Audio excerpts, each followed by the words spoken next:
Hello, fellow MSPers, and welcome to another episode of It's a Numbers Game with myself, Adam Morris, and as always, my co host, Daniel Welling. Our guest for this episode is Simon Butler. Simon is founder of Sembi. Sembi serve the MSP and business community with support and solutions for the Microsoft Exchange ecosystem. I guess today our focus is a little bit more technical, and it should definitely be useful for op directors because today we're talking about CIPP, which stands for CyberDrain's Improved Partner Portal. And this is a tool that's designed to streamline Office 365 management for MSPs. In this episode, you'll learn how CIPP simplifies multi-tenant management, saving MSPs time and effort, the security benefits of using CIPP, including how it helps reduce admin errors and keep credentials secure, and why CIPP's open source nature could help MSPs, offering both flexibility and cost efficiency. So, ladies and gents, please welcome Simon Butler.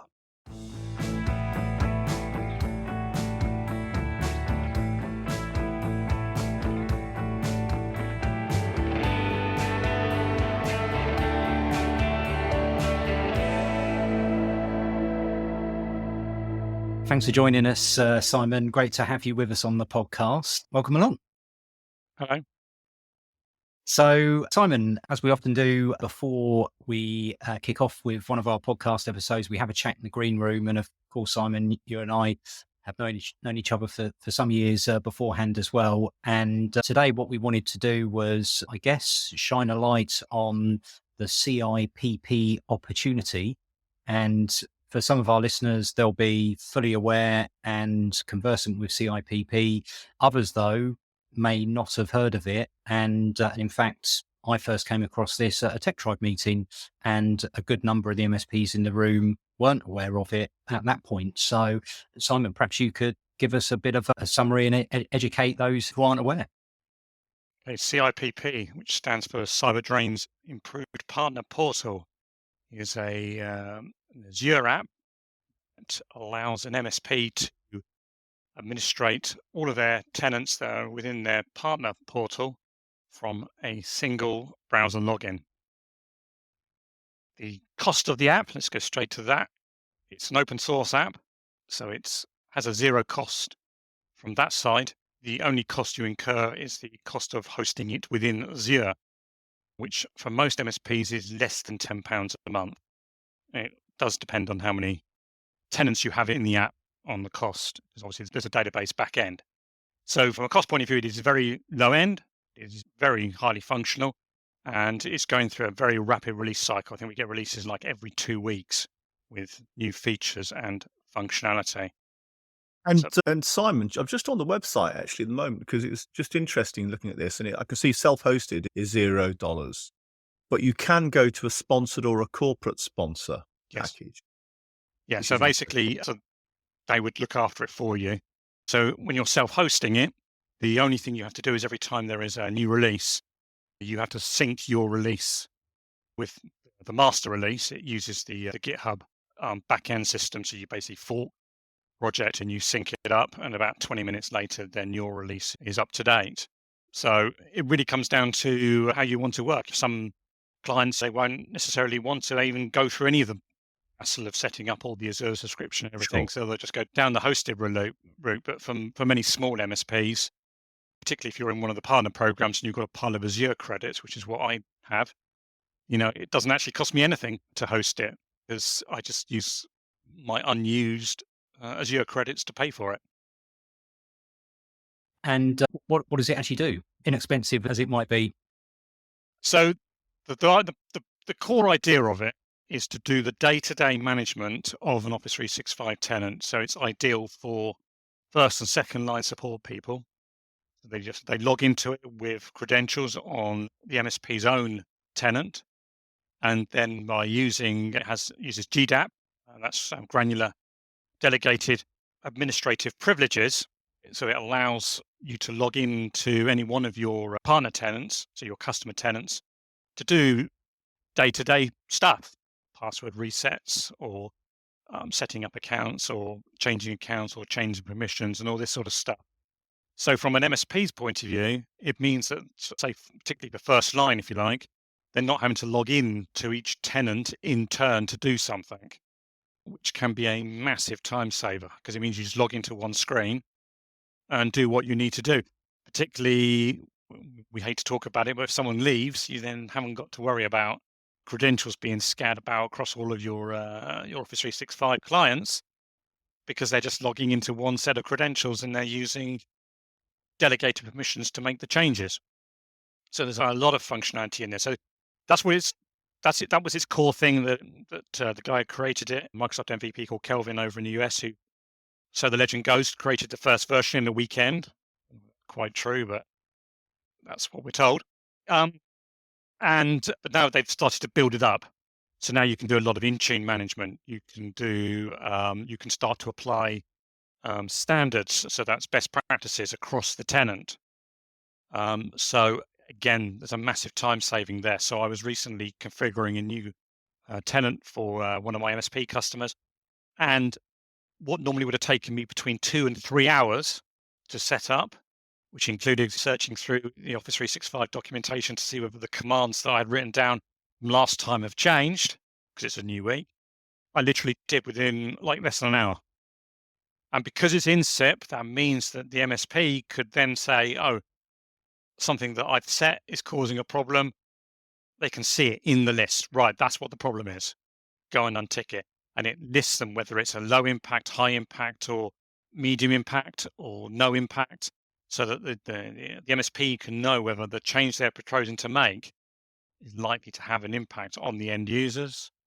And it just gives you also a lot of reporting and a lot of other things in there that can just make you the day-to-day management. Okay, you're not going to be able to do a lot of the really complex stuff that the third liner guys are maybe doing. But that's not what it's designed to do. It's designed to be able to have an interface that, it's day to day. You log into it and there you go. You've got your all your tenants there. If someone phones up and you're on tenant 1, then the next call is tenant 2, the next call is tenant 3.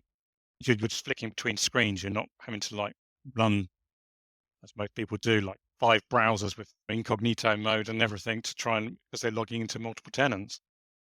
And is there already other commercial solutions available that do sort part of it? But the difference is this is open source? This is open source. So it runs, Microsoft had an attempt at it, which was called Lighthouse.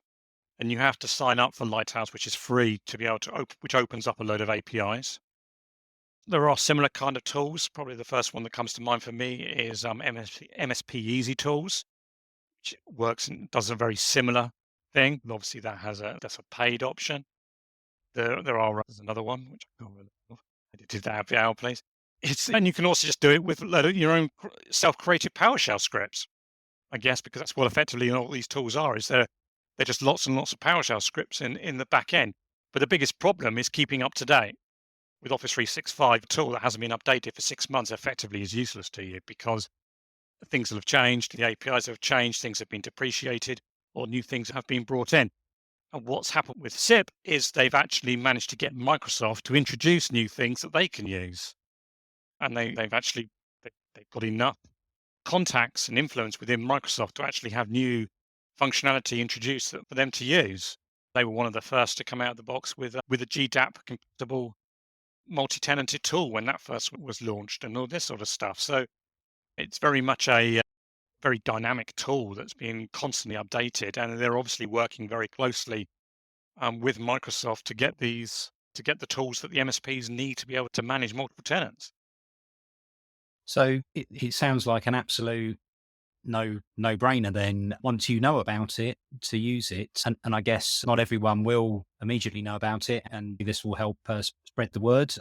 But what are the downsides? If it's too good to be true, it's too good to be true, right? So what are we missing here? It's not going to do everything that you need in Office 365. It is not designed to do everything. So there are still going to be cases where you're going to have to log into the tenant directly. That happens even now with GDAP permissions, where there are some things that you just cannot do under delegated permissions, and you've got to have a global admin on the actual tenant to be able to do.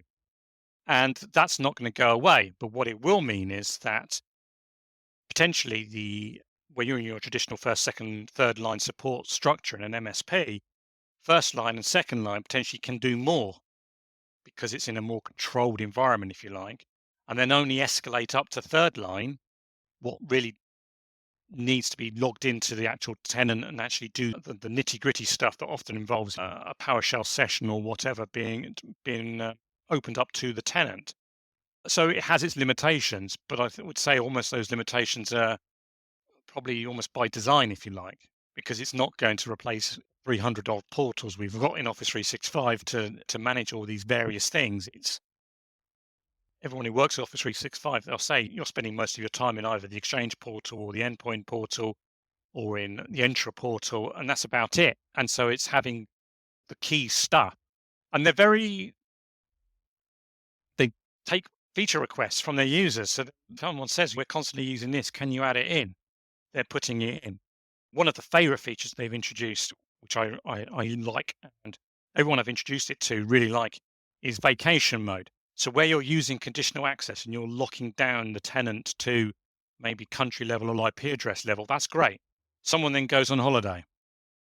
So what were you having to do then? You were then having to create an exception for them in the conditional access rule. They go on holiday, and then 2 weeks later, you've got to remember to go back and take the rule out, or as heaven forbid, you have a ticket hanging around in your ticketing system for 2 weeks, waiting for them to come back on holiday to close off. And anyone who's a bit of a ticket ninja, be going, oh, I don't like this ticket hanging around and sticking on hold and all this sort of stuff. What their vacation mode does is the ticket comes in. So they say on the Thursday, I'm going on holiday from Monday. You can go onto vacation mode and say, from Monday for 2 weeks, put the exception in. On Monday, it puts the exception in automatically. 2 weeks' time, it then takes the exception out again, and you haven't got to worry about it. And that feature alone can save so much time, headache, and ticket close rates for clients. They just love that, and that's unique to well, not unique to them, but it's not part of Office 365 in general. So something that it brings to the table that is only available either by writing your own PowerShell scripts or via a third-party tool. So it sounds like some of the downsides may be limited by having a narrow range of views, but still, it sounds pretty far-reaching, and an MSP could become really reliant on this in terms of gearing up their resource levels to be able to. All this extra time is great for profitability and efficiency, but I guess and I don't know whether this is just my mindset on this, but I was always quite wary of open source products that I wasn't paying for, because if I'm paying for it, then that gives me some control as a purchaser. But obviously, nothing is risk-free. But any thoughts around that? Or is it that just means to change my mindset? I think, I think to be honest, these days it's a bit of a change of mindset, really, because open source, all the scripts are there. They're very responsively. You can literally go on to one of their support methods, which they have multiple methods, and flag up something, and it's corrected very quickly. The GitHub, they have the formal releases, but the GitHub is being constantly updated. So I think those kind of concerns are out, no longer valid these days. They're working themselves. They're an MSP working for other MSPs. So something that's going to impact you is going to impact everyone else. They've built up this reputation over a couple of years since its release in 2021. So they're not going to want to ruin it in any way or anything like that. So that's what they're working to. And going back to your point about the time saving, when I work for an MSP who hasn't got it, it gets frustrating because I'm having to log in. I'm used to the time saving. And I'm having to log in. Oh, no, hang on. Oh, sorry, I'm on client one. Hang on, I've got to log out of client and log into this other one, or I've got to start up another browser in incognito mode because I'm waiting for something to happen over here or something to happen over there. And that's often where I've introduced it, because I'm working for it and going, well, haven't you heard of CIPP? I could have done this in like 15 minutes. It's taken me half an hour because I've had to log out of one to log into another. And then I've had to go looking for it again, because obviously Microsoft like to move things around, as we all know. Okay. And so that's the other thing about them. Obviously, is they're keeping up to date with where Microsoft are making the changes. Mm-hmm. So for some of the run-of-the-mill day-to-day stuff, I don't have to do that anymore. I still do. So Simon, just following up really on Dan's question, because I kind of share the same reservation in general. If you're not paying for anything, what accountability do they have to provide any support to you? And how does It's that effectively work? a community product. It's a Yeah, it's a community. community product. Yeah. Yeah. So, It's it's reliant on goodwill. mm, It's reliant on community of people doing good things. but But ultimately, they could wake up tomorrow and go, "Do you know what? but Maybe you can this say isn't that about right." a lot of things, and that's happened particularly within the Linux crowd, where someone has literally gone, "I've had enough of this," and something's been dropped. Okay, it started off with one bloke, but there's now it's a team of them, and they're very high profile within the American MSP community. So they could say, "Yeah, I'm going to drop out or whatever," but it's PowerShell. There's a lot. PowerShell's been around for a very long time. There's a lot of people who are very clued up on PowerShell. I would expect that if one of the key developers was to say, "I've had enough," someone else would pick it up, Mhm. or it would even get forked out. Everyone who uses CIPP has their own fork of CIPP. So that would effectively mean that if the core product was to stop being developed, people would just carry on and just say, look, instead of forking off to this one, you fork off mine. Mhm. So from that point of view, I wouldn't have any I don't think the reservations really are valid. We're not talking about a little niche product that's being done by one bloke in his bedroom. And if you look at their website, you can see they've got a lot of heavy hitting within the MSP community sponsors, Huntress, Ninja, So, etc. so in some ways, an MSP owner could look at this and they could take a view, whichever camp they're in. They could, if they're into open source, then they can embrace it. Or if they want to pay something more, they can go perhaps and look at one of the more commercial products out there. Indeed. So there's kind of choice ultimately. And obviously, and because of the way it works, obviously, if the product it's an app that you've granted permissions to within your tenant. It's a GitHub thing, etc., etc. So if you don't like what it's doing, you just cut it off. You can take all its permissions away. You can kill the GitHub, etc. And then it's not doing anything anymore. So it's not like it's doing stuff effectively on its own that you can't get rid of. Okay, it has high level permissions, but it has to. That's the kind of job. That's the kind of product it And is. A commercial and with product has the same thing. sure. And with the power, the ability to do lots more in less time and across different tenants. Does that introduce questions around mistakes and the impact that mistakes have? Does it mean a little mistake could be a much bigger mistake? Obviously you're not making the same change across all of your tenants at the same time. Yes, there are things like standards and things like that. And it's got plenty of warnings where, and it's saying you don't let, you don't apply this, sorry, to all of your tenants, or if you're going to do, it's going to have this in. Again, it's GDAP. You would set permissions within your own tenant as to what people would do. Hmm. So it's not like you're giving the first line support people with keys to the kingdom. Okay. Yeah. And in truth, I think probably Simon hit the nail on the head for me with the traditional or historical sort of open source, what one person, no backup, what happens if they're not available. And there are commercial options for this. You can pay and have a commercial accountable level of service, and which makes it very much the same as any other software product vendor that you partner with. There's always risks there. So yeah, certainly I'm sold. We're going to take a quick break whilst I quickly introduce MSP Finance Team, the hosts of this podcast. You started your MSP to help business owners master technology. Isn't it time you were rewarded for that? MSP Finance Team helps hard-working MSP owners finally get the profit, time, and control they deserve. With better financial and strategic insight, you can make better decisions, leading to more control, profit, and time. Our approach is unique. We focus exclusively on MSP businesses, and we meld bookkeeping, CFO as a service, accounting, and mentoring to help you get started, scale, or sell. We bring you the freedom to focus on what's important, whether it's growing your business strategically or enjoying spontaneous moments with your family. So visit mspfinanceteam.com today and take the first step towards financial mastery. Because when it comes to your MSP finances, it's not just business, it's a numbers game. But maybe Simon, for those that are listening that have yet to come across this and therefore don't know how to go about implementing it, what guidance would you have there for someone getting started? I'll go to the website first off, which is CIPP. There's a lot of documentation on there now. just thing to be wary of is sometimes the documentation can be a little behind the releases because they're releasing at such a rapid rate. But if you're used to Office 365, you'll be well familiar with documentation not really being with reality, but it's often not that far away. The main thing what I tend to tell clients if we're going to implement is the first thing you do is you go and sign up for Lighthouse, which doesn't cost you anything, but it can take a couple of hours for the full APIs and all the permissions and everything to filter through so you can actually move on to the next step. Then you just basically follow their instructions. So you'll need a GitHub account, and you follow their instructions to tie the GitHub account to your Azure subscription and things like this. You can then you can do things like put a custom URL on it, so it's nice and easy for your staff to find it, and all this sort of stuff. And then it's just a matter of sitting there and taking your time. It does take an hour and a half or so to set up because you're granting a lot of permissions, and you have to basically select those. You can't just sort of like blanket choose everything because GDAP doesn't let you do that.